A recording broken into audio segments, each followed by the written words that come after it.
like they stole it for a second. Now this is a team fight that they're not going to be able to win. I'm in prime position to hit them with quite a lot of CC. I'm going to focus on this Neith first because she decided to attack me. Wow, that's a lot of damage. She gets insta-killed. And up next is the Ymir. Ymir will fall to my hand as well. I'm waiting for the Eset to take the Wind Sprite, and I will take it right after her. My silence got silenced by her silence, but I will end up getting the kill with an auto attack nonetheless. Very nice triple kill. Hello, hope you guys are doing well, and today I'm bringing you some Eset gameplay. Now, this isn't ranked because she gets banned like on cooldown and ranked, so we're playing her in some casuals, and we're gonna have some fun with Eset. I haven't played Eset since Smite 1. That was a long time ago. I uninstalled that wretched game, and I am dying to play her. Anyways, we're playing some Eset. The build is right at the top of your screen in the form of a screenshot, so if that's the only reason you're here, then there it is. If you want to, look more in depth into the build, then I'll talk about it later. And it's also in the Smite God Builder system. So if you look up Daxon in the God Builder store thing, then you can actually go this exact build in your next game. Either have it up on your store for reference, or just straight up have it auto build this exact build for you, and it'll go well for you. In this video, we're going to talk about a couple. Oh, she might die here, especially if we hit the knock up into the 1, and she will end up dying, giving us first blood, which is a huge lead for us, swinging this mid lane in our favor. And considering we're in a mirror matchup, which is extremely obnoxious, 1, but 2, it literally means that the smallest amount of difference in lead, oftentimes as long as we're both hitting our abilities, will be the differentiating factor between me coming up ahead in a fight or her. So that's a good little start. Very nice. Thanks, jungler, for help. And then she's also going to get hit by the stun into an auto attack and first ability here. Huge amounts of poke, and now I just need to try to avoid taking as much poke as she does. I did miss the silence, so I took some poke in return. But also pushed her back under tower, which is going to allow me to very swiftly clear this wave. Anyways, in this video, we're going to talk about quite a lot of things. Obviously, we're going... Dude, she's coming back. I want to make sure that I hit the stun if she steps up. No, we'll just clear these, what do you call them? Oracles. In this video, we're going to cover quite a couple of things. We're going to talk a little bit about Eset. We're going to talk a little bit about just playing mid lane in general. And then also we're going to talk a little bit about the build. Another wonderful knock-up and a beads. Unfortunately, I just barely won't have enough damage to kill her, especially if that second ability, Spirit Ball, doesn't connect. That's unfortunate. But it's all good. So yeah. What this video is not, it's not like a complete Eset guide. I'm not going to cover super in depth. This is what her first ability does. This is what her third ability does. This is what her ultimate does. This is how you use it together. Like all of those little things that you need to know before you play Eset. That video is coming tomorrow. So stay tuned and subscribe so you don't miss out on my complete beginner's Eset guide tomorrow. Eset. Now the video is coming out tomorrow, but I actually recorded the script before this. And after like finishing voiceovering the entire thing, I realized that I was calling her Eset the whole time, which is very funny to me. Like Eset, emphasis on the E, Eset. And I'm probably going to be doing that a lot this video too. So excuse that. I just wanted to mention it in this video because I know a lot of people are going to tell me in the comments, why do you say Eset like that? Why do you say Eset like that? So I'm going to address it now in hopes that maybe I get half of those comments in the guide coming out tomorrow. All right, anyways, let's get into the meat and potatoes, the meat and taters of this video. Starting off with strengths and weaknesses to the character. First off, her biggest strengths, her 2 biggest strengths that literally set her apart from any other mage that you would play in this lane. Immense amount of CC, immense amount of utility. I mean, this character really truly is unmatched. You got a silence, you got a slow, you have a stun, you have mitigations, you have a debuff. I mean, it's just an immense amount of stuff packed into one kit, and that's on top of the fact that you have an immense amount of... I'm gonna stop now. I'm sure I annoyed like 90% of you. That is a very large amount, or on top of a very large amount of damage that she's able to deal. She literally does it all. What doesn't she do? Oh, also, one thing that I forgot to mention as I end up having to beat that to not take too much damage, I missed that silence. I see an opportunity to kill her if I hit the ultimate into the stun. Unfortunately, she stunned me first, and now I'm going to take like the entire bit of her damaging ultimate, but the jungler's back. Doesn't hit the knockback this time. I'm going to go ahead and hit her with the silence. She's going to be 0 health. Cancel that. She's going to be dead to the Awilix, and now my only job is to get away from this Kabrakan. And the Kabrakan's not chasing, so I'll just come clear this camp. But yeah, the only thing that this character lacks is like a traditional escape. She has her first ability, which obviously does a lot for her because it gives her movement speed and removes her strafe and backpedal penalties. But it's not like as good as a dash or a leap where it says I press this button and I put this much distance in between me and my enemy or whoever I'm trying to get away from. She doesn't have that. That's one of her weaknesses. Another one of her weaknesses, does she have any more? I mean, can she have any more? I guess, I don't know. She has a lot of strengths, not a lot in the form of weaknesses so far. Her clear is basically unmatched at this point. So yeah, it really just does come down to, in terms of weaknesses, her lack of mobility. But she does make up for that. You know, she has a lot of peel. Oh, she might die again. I feel so bad. I'm going to go ahead and hit her with the stun into the silence/slow. She will end up beating that, and I'm going to have to turn my attention away from her and onto this enemy jungler who showed up, unfortunately. But like I was mentioning, I mean, this character has just a lot of stuff. And even though she lacks that mobility, she does kind of make up for it with the fact that she has that second ability stun, the third ability silence/slow, and then the ultimate that's going to provide healing. I even forgot to mention that her ultimate provided healing. I mean, this character has it all. It truly is insane, and I really recommend you play her. And if you want to learn how to play her perfectly, again, stay tuned for the guide coming out tomorrow. I promise. I already have it basically done. The only reason I posted those videos first is because of that whole Eset controversy, or rather future controversy. Anyways, just a bunch of great stuff on this character. She makes up for not being able to be so mobile, being able to peel people off of herself, and if worse comes to worse, drop the ultimate down, give yourself some nice little mitigation and healing at the end of it as well. Anyways, I have to turn on and off my mouse because sometimes it does a weird thing. This is Night Cycle. It is dark. I feel like it looks a little bit weird. I feel like it looks like they just slapped a blue filter on it. It does look cool though. I like it. I just feel like they could have made it a little bit, because the thing is they can't make it actually dark. They have to make it just appear darker. The lighting has to stay the same though, because people don't really like to play in dark maps. Actually, dark maps are very obnoxious to some people. Not me personally. If this thing was super dark and I just like my character emitted light or like straight up pulled out a flashlight, I think that would be so cool and would really set up the scene that this is dark, it's scary. You know, they should make if it's me, I'm leaning all the way into it. I mean, the jungle is going to be super scary dark. Maybe the lanes are a little bit lit up, but the jungle is just going to be scary to go into the jungle in the nighttime. But anyways, cool little addition to your Conquest games. I have to sneeze. I'm gonna try to keep talking because maybe I don't sneeze. So we talked about some of our strengths and weaknesses. Let's talk a little bit about my goals in this game and what you probably have witnessed already, because I've been talking about a bunch of random useless stuff so far in the video. My goal is very simple: to control the jungle camps around the objective, right? Such as these. Obviously make sure that I'm getting my red buff as close to the timer as I possibly can, but specifically the jungle camps running around along the equator of the map are the ones that I want to put emphasis on. Not always going to be super safe to go for those camps, but when it is possible for you to go to them, I really do recommend you do. Now my team is doing the Gold Fury, so I'm going to very quickly clear this wave to get this pusher minion into the tower, and then I'm going to sprint over here. Will I get there in time to ensure that we secure it? Probably not, because I'm a little bit late to this. But I will get there in time to completely destroy them. I start with the silence onto the Kabrak and miss my stun. I'm going to switch targets over to the Ymir, hit him with the first ability. Ultimate will finish him off. And now I'm waiting on my stun for this Kabrak. And I'm waiting on the stun. I missed the stun. I guess I'm just going to have to settle for some auto attacks. And with the help of my Awilix/Neath, we'll be able to pick up 2 kills. And then we also did get the Gold Fury. Actually, it didn't manage to steal it. I do hit that stun over the wall and grab her beads. So now it's time to retreat.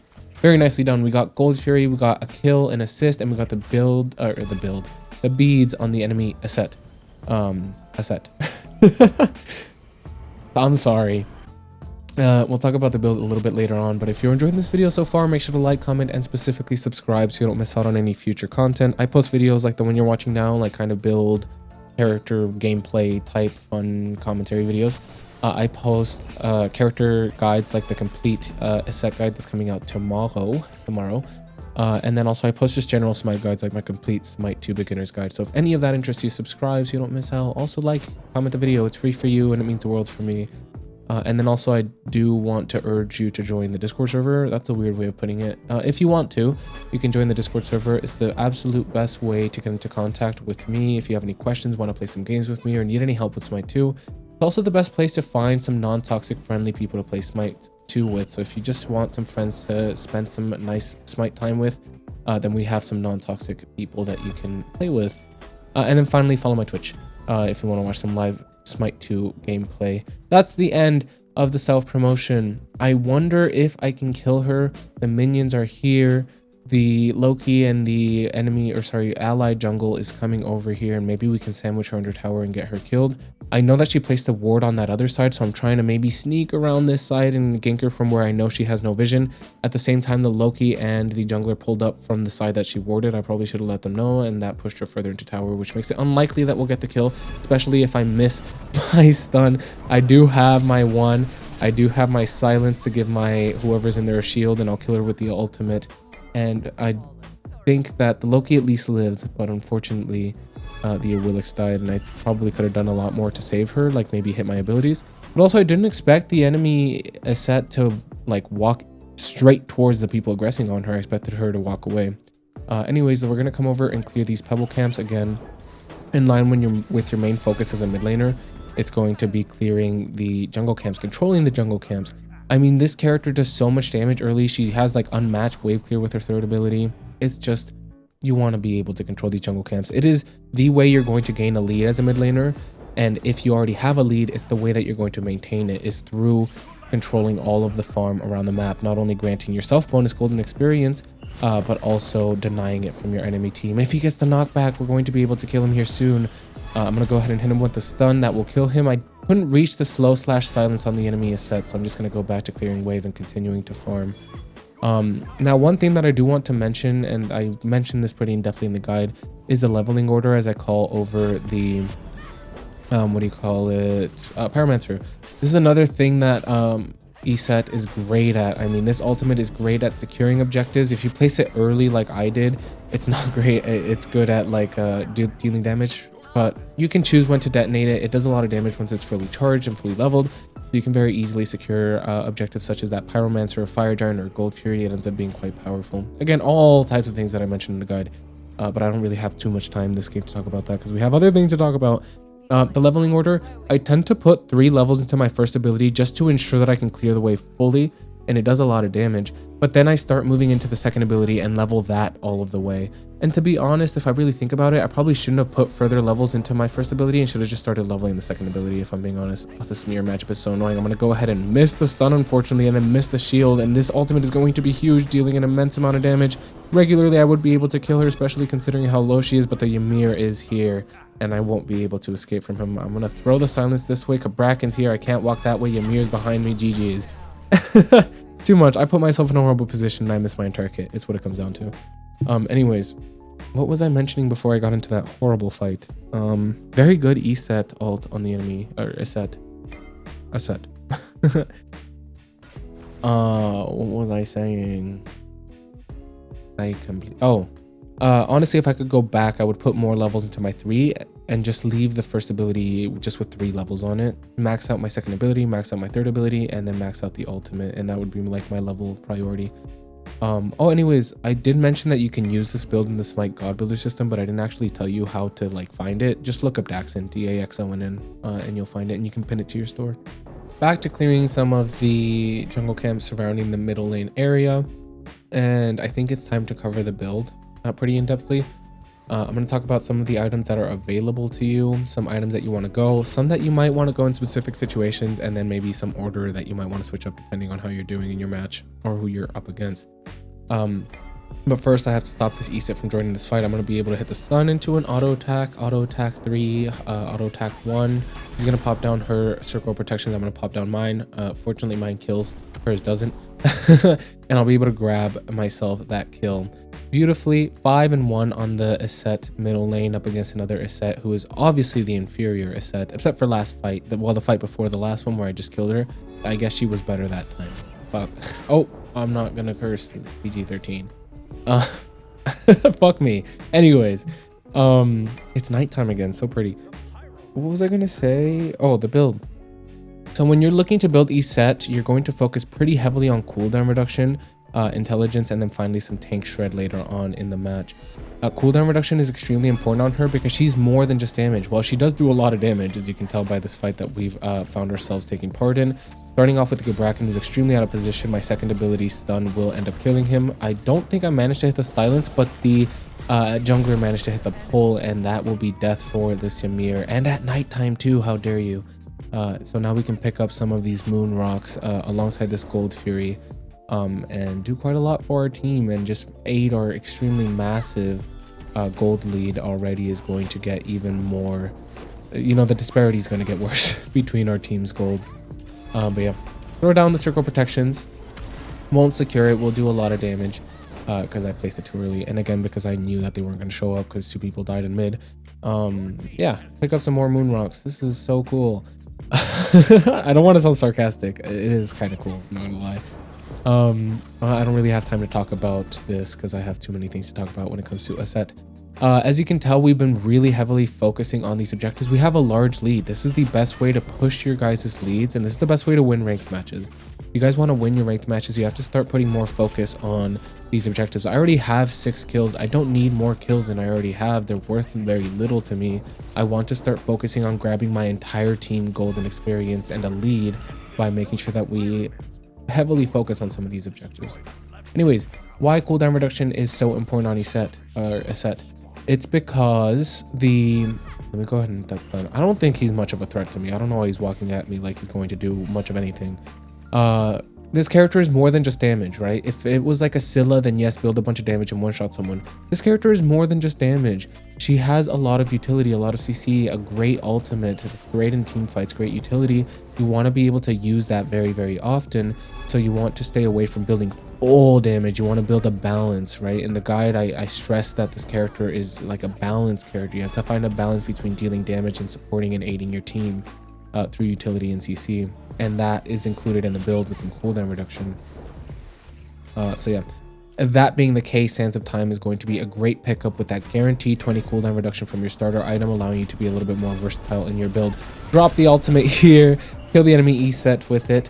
And now the only problem might be the Sun Wukong landing on us, but if he did, we would just stun him and silence him, strip his protections, and probably end up killing him as well. The Neath ult kind of had me a little bit worried, but me alongside my team were able to pick that up, and now this tower alongside the bomb that I picked up from the Pyromancer will fall quite quickly. If my ult was up, honestly, I would call the Fire Giant. Like, I do not mind. But considering that I'm kind of low, Neath isn't in a position to pull up, I think I'll just go clear some jungle camps and start talking about the build, or the build which I have been trying to start talking about for quite a long time. Anyways, we already talked about Sands of Time. Guaranteed cooldown reduction is very nice to have, and it allows you to be more versatile with your other items and go into things like Book of Thoth, which is going to ensure that you not only get an immense amount of intelligence for just raw power, but it also gives you infinite mana. And again, on a character where you're going to be building high cooldown reduction and spamming abilities, it's imperative that you have a healthy store of mana, because mana, whatever. I'm done worrying too heavily about how you guys judge how I say certain words. Anyways, a large source of mana is going to allow you to constantly use abilities. And again, on a character where your second and third, fourth ability are yes used for damage, but also you're going to turn around and use them for peel, for helping your allies, debuffing your enemies. You're going to use them for damage, for self-sustain, for objective control. Like, if you're going to use some of these abilities for one reason, you're going to need them off cooldown for another. You need to constantly be cycling your abilities. So having an immense amount of mana, should I be able to kill her here? I do have my Polynomicon. I'm going to throw the ultimate down here. I missed an auto attack and a Wind Gust. If I didn't miss like an idiot, then maybe I would have gotten that kill. Nice juke. But yeah, like I mentioned, I think Fire Giant is something that we should look into doing. We're not going to be able to brute force a Phoenix. But yeah, nice amounts of damage, nice amounts of mana. And moving on, Chronos Pendant, it's the largest amount of cooldown reduction that you can get from an item, not only through just the stats, but also through the passive, giving you some additional cooldown reduction that doesn't count towards your like overall cooldown reduction, which means it's not affected by diminishing returns, and it's just a good pickup overall. After that, if you're really far ahead, then I recommend that you buy Polynomicon. it like allows you to juice through an immense amount of damage. And with her like enhanced auto attacks after using some abilities or on your third auto attack, it pairs very well. Wow, they actually just are going to let us have this. Let me pick up this blade real quick. Yeah, but anyways, beautiful amounts of damage with the Polynomicon, and it's going to really enable you to just one-shot people very easily. Now, going into this fight, the CC from our solo laner will assist me in grabbing that stun, throwing the ultimate down, and making sure that that enemy Eset dies. And now it's only the Ymir here so far. A nice little knock up into a silence from me into a stun will allow me and this Neath to take him out pretty easily. And I can definitely tank this Phoenix knowing that I could pop Blade and go back to full health. And while I'm popping Blade, I'm still going to be tanking Phoenix, allowing me to tank even more shots while I'm immune. Will do a lot of damage to the Phoenix, won't quite be able to kill it, but anyone oversteps their bounds here and I'm able to punish them, then we can take the Phoenix for free. Throw in a Spirit Ball, do a lot of damage to that enemy Wukong, and it will end up actually grabbing us the kill. Very nicely done. And now, with my circle of protections, we can dive pretty heavily onto this Phoenix and ensure that we're able to take it out pretty easily. Out of position is the enemy Neath. Very unfortunate, she will end up falling. Now, taking this Titan is probably something that we can't do this early on, but I would love for a chance to try, but it's not looking good. I'm going to go ahead and call the retreat and talk about a Spear of Desolation. Spear of Desolation is great for two reasons. One, it gives you intelligence, which we already mentioned that we need on this character. Second, it gives you some cooldown reduction, which we already established we need on this character. But also, the cooldown reduction that you get from the passive, if you're doing really well, you're going to be gaining kills, you're going to be resetting some times off, or you're going to be like taking off some times off of your cooldowns. And again, that's a form of cooldown reduction that isn't affected by diminishing returns, making it very effective on a character like Eset when you're getting a lot of kills or assists. After that is in the territory where we want to look into tank short items. I usually want to here, if I'm doing really well, if the tanks aren't an issue, like the tanks in this game are no issue. They get one shot just as easily as the enemy damage dealers. Oh, can we kill him? Very nice knock up by the Wheelix. This Wheelix is on point with her knockups. But yeah, if the tanks aren't that big of an issue, if you're extremely far ahead, I like to go for Rada Tahuti for just an immense amount of power and assisting you in one-shotting some of the squishier characters in the cast, which is what we're going to do this time. But if you are kind of having a little bit more trouble against the tanks, if the tanks in your game are a little bit more potent, then you can go ahead and go for the Obsidian Shard. If the tanks are really a problem, they just can't let you do anything, they're huge, they're fed, they're impossible to kill, then I would also recommend that you go Soul Reaver, so you can sub out either the Polynomicon or the Desolation to go Soul Reaver. I wouldn't recommend subbing out the Rada Tahuti because it scales really well into the late game, but either the Desolation or the Polynomicon can go in order to allow you to get that Soul Reaver Obsidian Shard combo and ensure that you can deal with some of those pesky tanks if they are a problem for you in the late game. Also, if they're a problem in the mid game, there's no shame and nothing wrong with you maybe delaying an item to get Obsidian Shard earlier, right? If I were having really hard time up against like this Ymir, for example, if he just kept going on me and I couldn't peel him off of me, then I could technically go like Chronos Pendant, you know, Desolation Obsidian Shard or Polynomicon Obsidian Shard, nice kill the Bracken into a guaranteed Gold Fury probably. But yeah, like I mentioned, you can switch up the build for your specific situation. Having a lot of trouble against the tanks, 2 tank short items, maybe even earlier on in the game. If they have no tanks, right? Oh dude, they might steal this. Ooh, unfortunate. No, wait, we got it. It almost looked like they stole it for a second. Now this is a team fight that they're not going to be able to win. I'm in prime position to hit them with quite a lot of CC. I'm going to focus on this Neath first because she decided to attack me. Wow, that's a lot of damage. She gets insta-killed. And up next is the Ymir. Ymir will fall to my hand as well. I'm waiting for the Eset to take the Wind Sprite, and I will take it right after her. My silence got silenced by her silence, but I will end up getting the kill with an auto attack nonetheless. Very nice triple kill. Probably has ended up with me winning this game, so I'm going to speed through some of the last points in. That's a lot of damage. So yeah, that's kind of what we're looking for at the builds. If they have no tanks at all, or the tanks are just doing absolutely nothing, or they're not building too tanky, don't go Obsidian Shard. Don't even go Soul Reaver. This Kabrak is definitely done. You can go for other high damage items in their stead, such as, you know, items like, I don't know, Doom Orb or Divine Ruin. The options are endless, right? And all of those are under the situational tab. I hope you guys enjoyed this video. It has come to an end. Make sure to like, comment, and subscribe. Stay tuned for the guide coming out tomorrow. If you didn't watch this the day that it was released, then the guide is already out. I hope you guys enjoyed this video. Make sure to like, comment, and subscribe. Join my Discord, follow my Twitch. All of those good things that one mentions at the end of a YouTube video. That's the Titan Dead. That's been my Eset game with the entire T-screen, 14-1. There's the build. Love you guys, and see you in the next one. Bye.